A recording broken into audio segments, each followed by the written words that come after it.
गढ़मुक्तेश्वर से लगभग 40 किलोमीटर दूर स्थित है ये गांव हैबतपुर। हैबतपुर बड़ा एक अजीब सा नाम है। हैबत यानी किसी तरह का डर, लेकिन कहते हैं कि ये गांव काफ़ी तरक्की याफ्ता है और यहाँ के लोग काफ़ी खुशहाल हैं। आइए जानते हैं इस गांव और यहाँ के लोगों की कहानी। मुझे तो कम से कम 100 साल से तो ज़्यादा हो ही गए। 6 साल रही हूँ प्रधान कि लड़कियाँ डॉक्टर बनेंगी, अपना अच्छे से करेंगी, और टीचिंग में भी है, ब्यूटिशियन में भी है, सब जहाँ जहाँ जिन चीज़ में बच्चियों को इंटरेस्ट है पेरेंट्स वो ही कराते हैं। इस गांव के सरसों के खेत लगता है जैसे स्वागत कर रहे हों। छोटे से मेमने, मुर्गी, भैंस और उपलों को देखकर गांव पहुंच जाने का एहसास होता है। ईख, सुस्त रफ्तार से चलती गन्ने की ट्रॉलियां देखकर लगता है कि समय की रफ्तार थम सी गई है।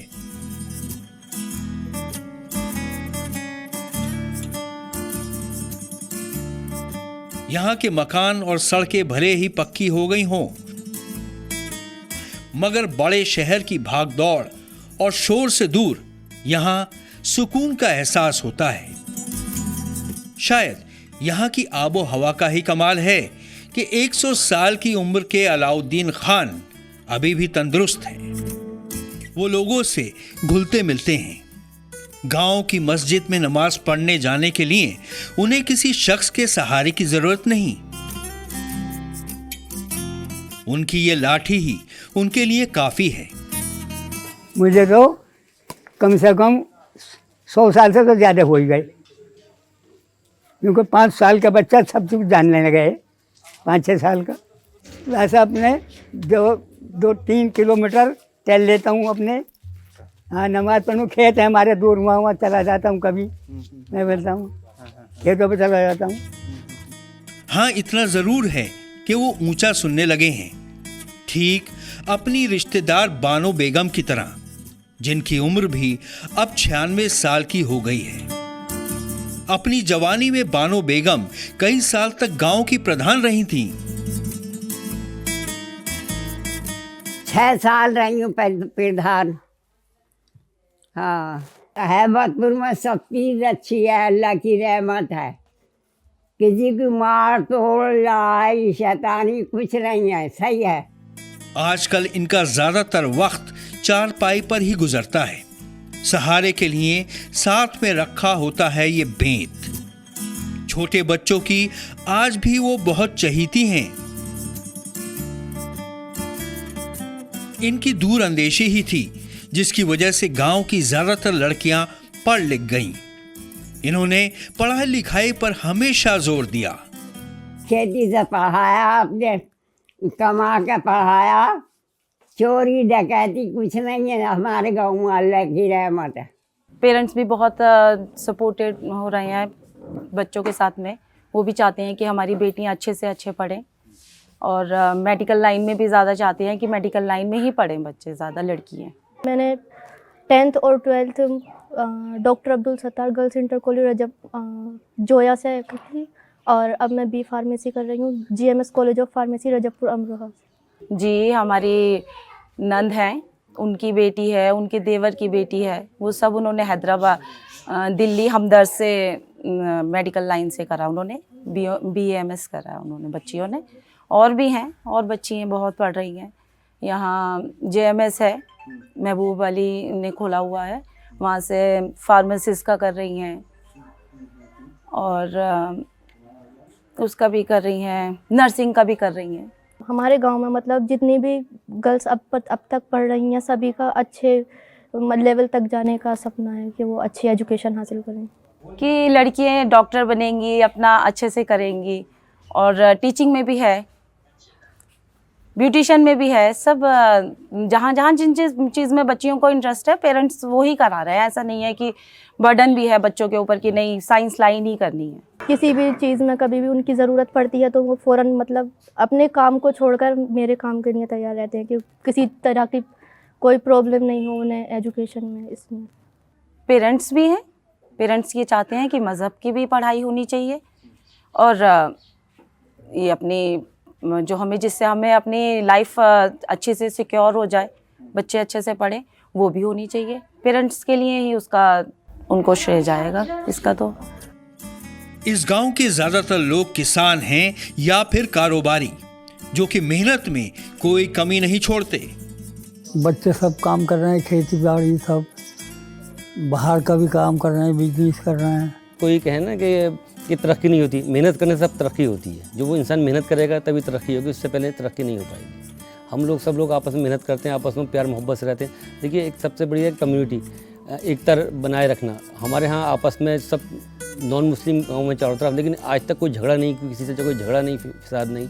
आपस में भाईचारे का काम करते हैं। वो हमारी शादियों में आते हैं, हम उनकी शादियों में जाते हैं, और सब लोग भाई मतलब प्यार मोहब्बत से रहते हैं, एक दूसरे से हेल्प करते हैं। जहाँ भी जो बंदा आ जाता है, वो सब एक दूसरे से हेल्प करते हैं सब।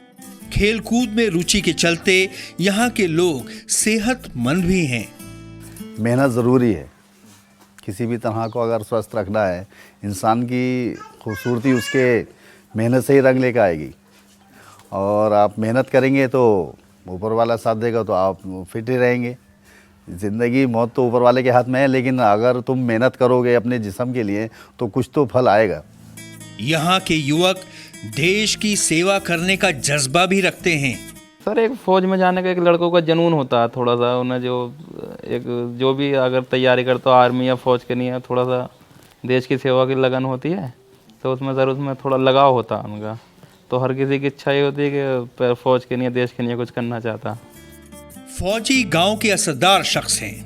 आसपास के लगभग 50 चौधरियों के गांवों में इनकी अच्छी साख है।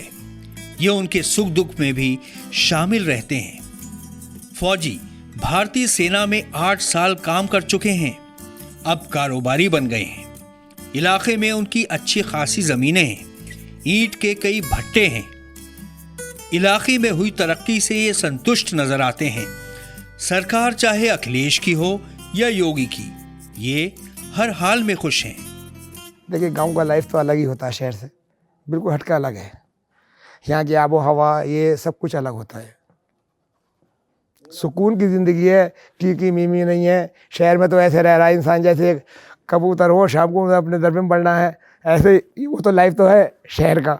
और गांव का लाइफ है 9 बजे 10 बजे बैठे हंस रहे हैं, बोल रहे हैं, सब काम से फारिग होगा, सभी मिल जाते हैं। वहाँ तो अपने अपना काम है, आए अपने सो गए, फिर सुबह उठे फिर चले गए। इस गांव के पठानों की खास बात यह है कि ये सुकून पसंद हैं।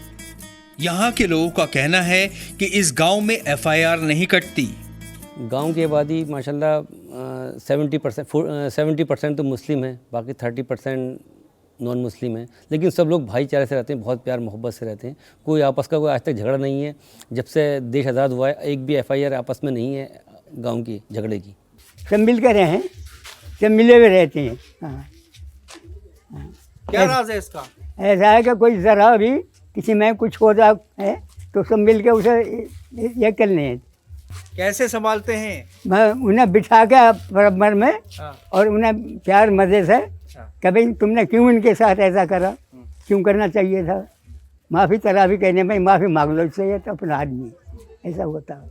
यहाँ पे जो हमारे गांव में मुस्लिम कम्युनिटी ज़्यादा है, और पहले से ही पुराना गांव बसा हुआ है। जो लोग और हिंदू कम्युनिटी आई है वो बाहर से आके बसी हुई है। सब भाईचारे से इन लोगों ने यहीं पे ये बसाई है, और एक दूसरे के साथ में मिल के रहते हैं। यही वजह है कि बहुत पुराना गांव है ये यहाँ के बड़े बूढ़ों की तरबियत का ही नतीजा है कि इस गांव के लोग हर बुराई से दूर रहने की कोशिश करते हैं।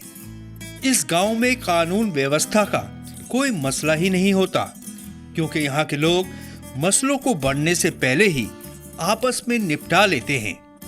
हमारे गांव में आज तक जैसे गांव बसा, कोई आदमी खतरा नहीं हुआ आज हमारे गांव में आज तक। और हमारे बब्बर में सराबुरा पठानों का, यहाँ मेरे होश में 17-18 कत्ल हो गए, वो भी पठानी है।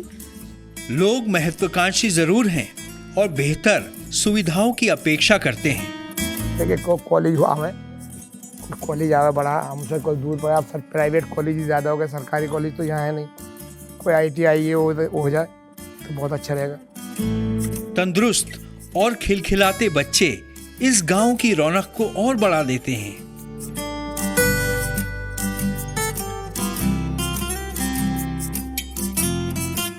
गांव की लड़कियां पीठ पर बस्ता लटकाए दूर तलक साइकिलों से स्कूल जाती नजर आती हैं।